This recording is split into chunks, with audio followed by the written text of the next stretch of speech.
You can get back what's been lost. It can be you. You can leave this disease behind.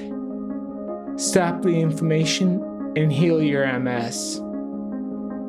It's Steve. Subscribe to start learning all my techniques. I made this video along with my other one about restless leg on purpose. They are, in some ways, indistinguishable from each other.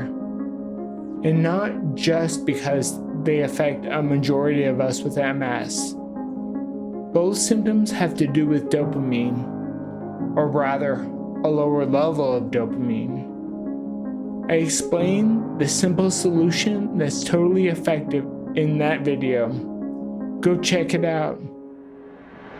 While dopamine performs critical functions such as pleasure, attention, mood, and motivation, there is one other function essential to the topic of spasticity: movement.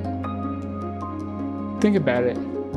When you have RLS, you have the urge to move your legs. Well, if you're like me, that urge always ended up temporarily being solved by tightening my muscles. And with spasticity, the muscles are always tight. There are two neurotransmitters that are responsible: dopamine and a new one, acetylcholine.